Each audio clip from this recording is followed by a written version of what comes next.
잘못된 기도에 너무나 큰 부작용, 즉 내 욕심의 기도가 결국에는 나와 내 자녀와 가족을 망친다.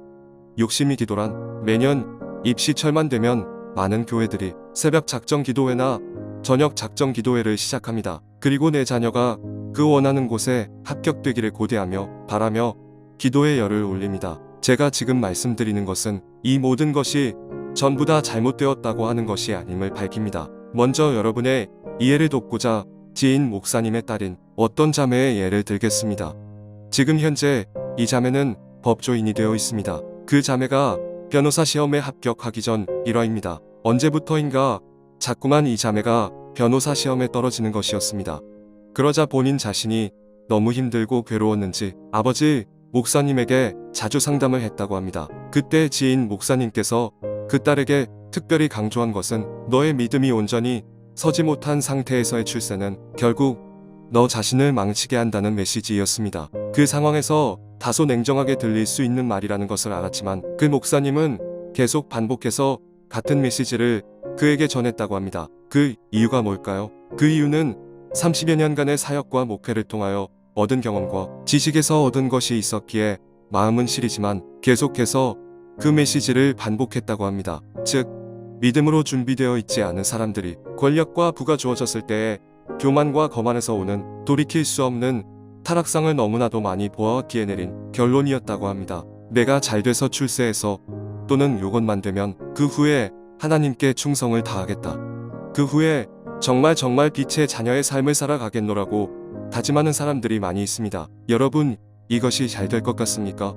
잘 안 됩니다. 심령이 가난할 때 잘 안 되던 것이 지위가 높아지고 출세하고 부가 따라올 때 과연 하나님께 약속드린 삶을 온전히 살아갈 수 있을까요? 형식적으로는 가능할지 몰라도 절대로 안 되는 것입니다. 스스로 자신에게 속고 있는 것입니다. 이와 같은 예는 성경에도 많이 나와 있습니다. 하나님께서 내 마음에 합한 자라고 말씀하셨던 다윗 왕을 비롯하여 그의 아들 솔로몬, 그리고 한때 의로운 왕으로 구분됐던 아사 왕, 우시야 왕 등도 권력과 부가 주어졌을 때 끔찍한 범죄를 저지르거나 타락합니다. 그뿐 아니라 능력의 종이었던 성령님의 사람 사도 바울 옆에서 보조하며 동역하던 자들도 세상을 사랑하여 믿음을 저버리고 바울의 곁을 떠나가기도 합니다. 디모데후서 1장 15절. 아시아에 있는 모든 사람이 나를 버린 이 일을 내가 아나니 그 중에는 부겔로와 허모게네도 있느니라. 디모데후서 4장 10절. 데마는 이 세상을 사랑하여 나를 버리고 데살로니가로 갔고 그레스게는 갈라디아로 디도는 달마디아로 갔고. 지금부터 시작되는 메시지는 앞으로 결혼을 앞둔 젊은이들과 어린 자녀들을 양육하고 있는 젊은 부부들을 위한 메시지입니다. 잠언 22장 6절에 이런 말씀이 나옵니다. 잠언 22장 6절. 마땅히 행할 길을 아이에게 가르치라. 그리하면 늙어도 그것을 떠나지 아니하리라. 이 말씀처럼 당신의 사랑하는 자녀를 어려서부터 마땅히 행할 길을 지속적으로 가르쳐야 성인이 돼서도 하나님을 경외하는 가운데 그 참된 말씀을 지켜가며 이 세상을 욕심과 탐욕으로 살아가지 않게 됩니다. 물론 다는 아니지만 어려서부터 하나님의 말씀으로 참된 교훈을 받지 못한 채 성장한 사람들 대부분은 순간순간 잘 변하며 배신하며 그때 주어진 환경의 지배를 받으며 이기적인 탐욕과 욕심을 가지고 살아갑니다. 제가 지금 여기에서 말씀드리는 것은 겉으로 보여지는 것이 아닌 사람들의 내면에 있는 생각과 마음을 말하는 것입니다. 그러므로 이 글을 접하는 젊은 아빠 엄마는 어릴 때부터 하나님의 말씀으로 아이들을 훈육하며 양육하십시오. 신명기 6장 5절에서 7절.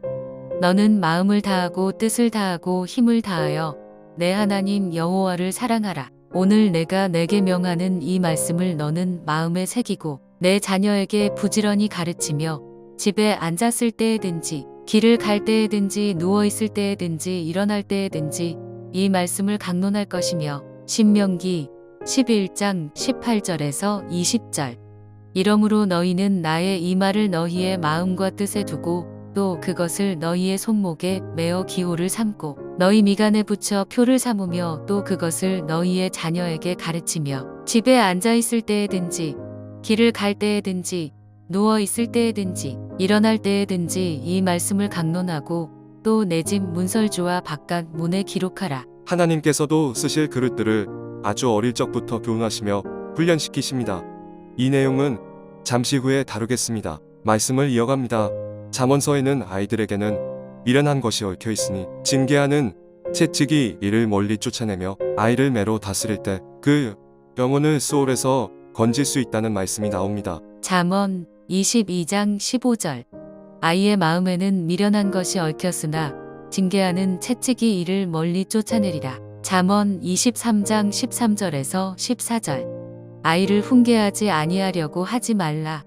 채찍으로 그를 때릴지라도 그가 죽지 아니하리라.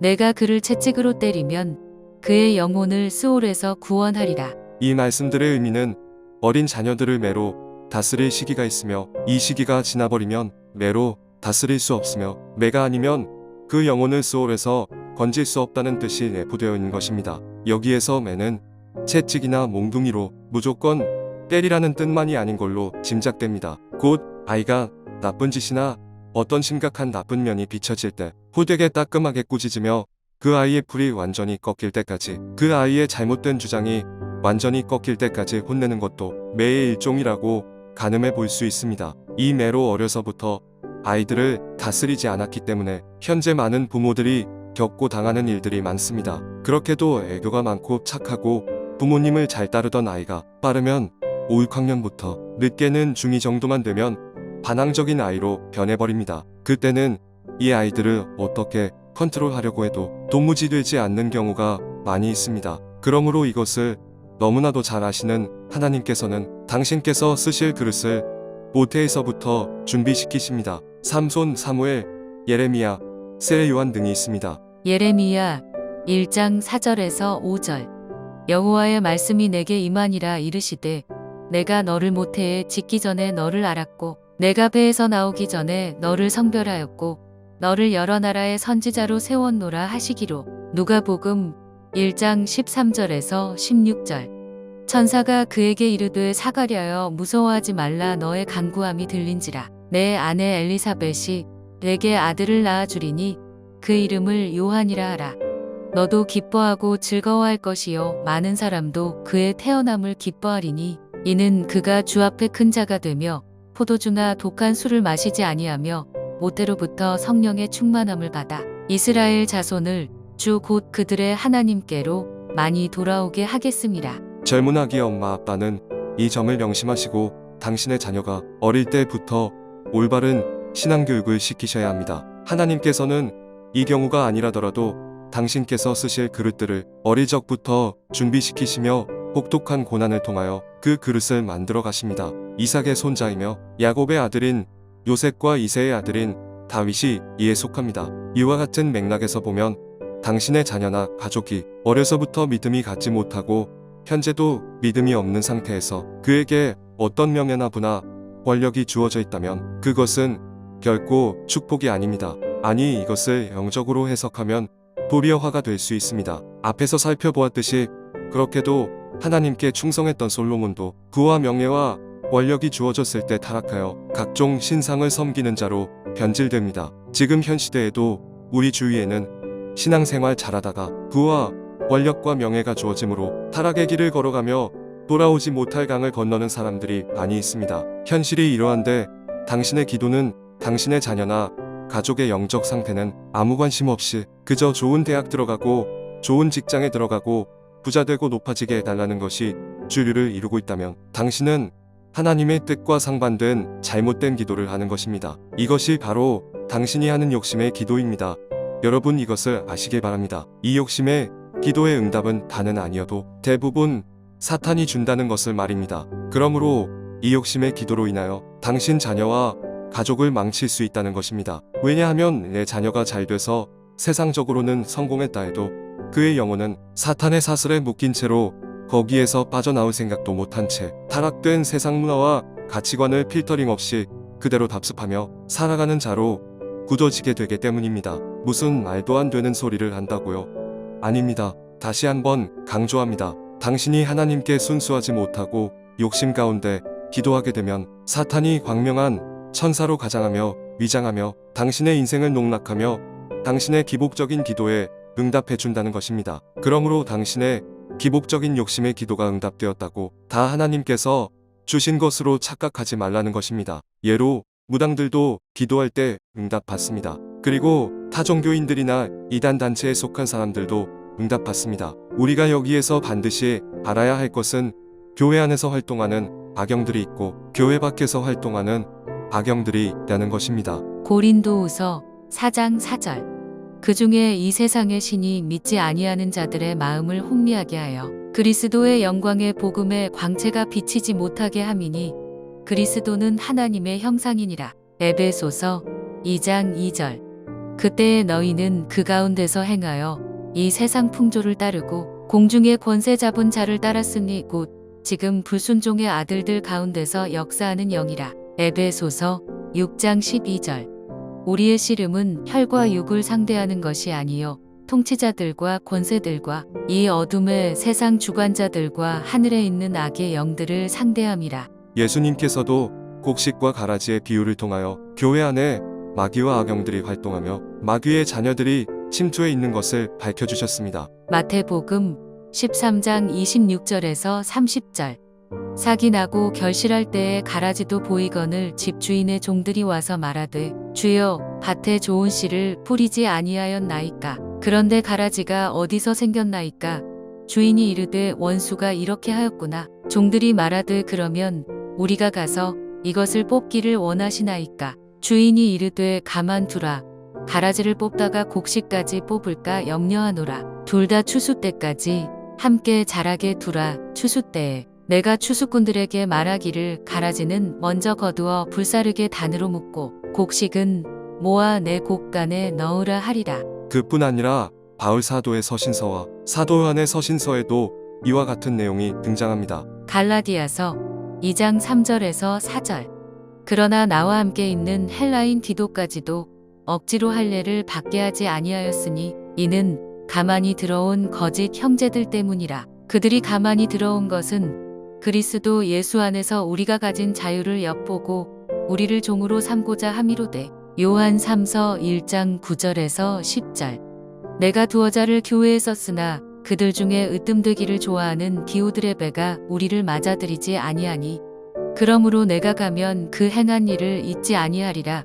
그가 악한 말로 우리를 비방하고도 오히려 부족하여 형제들을 맞아들이지도 아니하고 맞아들이고자 하는 자를 금하여 교회에서 내쫓는도다. 지면 관계상 이 내용은 다음에 다루겠습니다. 결론입니다. 불신자들이나 타종교를 믿는 이들 중에 더 잘 살고 더 높은 위치에 있는 사람들이 예수님을 믿는 사람들보다 훨씬 많습니다. 재벌 총수들을 보십시오.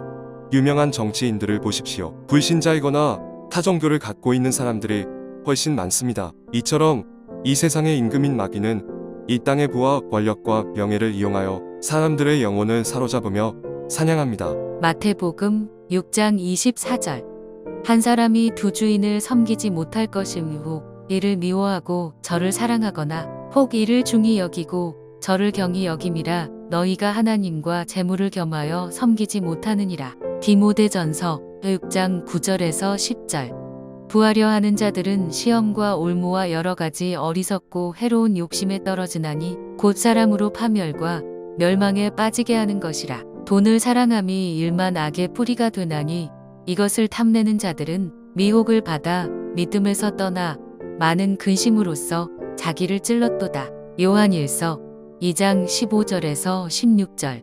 이 세상이나 세상에 있는 것들을 사랑하지 말라. 누구든지 세상을 사랑하면 아버지의 사랑이 그 안에 있지 아니하니 이는 세상에 있는 모든 것이 육신의 정욕과 안목의 정욕과 이생의 자랑이니 다 아버지께로부터 온 것이 아니요 세상으로부터 온 것이라. 상황이 이런데도 당신은 오로지 이 땅에서 내 자녀나 가족이 잘 되고 부자 되고 높아지게 해달라는 기도만 주구장창하시겠습니까? 이것을 너무나도 잘 아시는 하나님께서 당신의 이 욕심의 기도를 받으시겠습니까? 지금도 늦지 않았습니다. 돌이키시면 됩니다. 당신의 욕심의 기도를 이 시간 멈추십시오. 그리고 당신의 자녀나 가족에게 당신의 욕심을 강요하지 마십시오. 야고보서 1장 13절에서 16절. 사람이 시험을 받을 때에 내가 하나님께 시험을 받는다 하지 말지니 하나님은 악에게 시험을 받지도 아니하시고 친히 아무도 시험하지 아니하시느니라. 오직 각 사람이 시험을 받는 것은 자기 욕심에 끌려 미혹됨이니 욕심이 잉태한즉 죄를 낳고 죄가 장성한즉 사망을 낳느니라. 내 사랑하는 형제들아 속지 말라. 야고보서 4장 2절에서 3절. 너희는 욕심을 내어도 얻지 못하여 살인하며 시기하여도 능히 취하지 못함으로 다투고 싸우는도다. 너희가 얻지 못함은 구하지 아니하기 때문이요 구하여도 받지 못함은 정욕으로 쓰려고 잘못 구하기 때문이라. 욕심의 기도를 하기 전에 먼저 당신의 자녀와 가족의 영적인 건강과 성장을 위해 뜨겁게 눈물로 기도하십시오. 그리고 그가 이것이 기본적으로 갖추어지고 하나님을 범사에 인정하며 의식하며 경외하고 있다고 인정될 때 그때 비로소 범사가 잘 되어 높아지고 출세하기를 기도하십시오. 잠언 3장 5절에서 6절. 너는 마음을 다하여 여호와를 신뢰하고 내 명철을 의지하지 말라. 너는 범사에 그를 인정하라. 그리하면 내 길을 지도하시리라. 요한 3서 1장 2절. 사랑하는 자여 내 영혼이 잘됨 같이 내가 범사에 잘되고 강건하기를 내가 간구하노라. 그래야만 감당이 됩니다. 그래야만 감당할 수 있습니다. 그래야만 하나님의 빛의 자녀의 삶을 지속적으로 살아갈 수 있습니다. 이것이 맞는 것입니다. 이것이 진리입니다. 할렐루야. 하나님을 찬양합니다.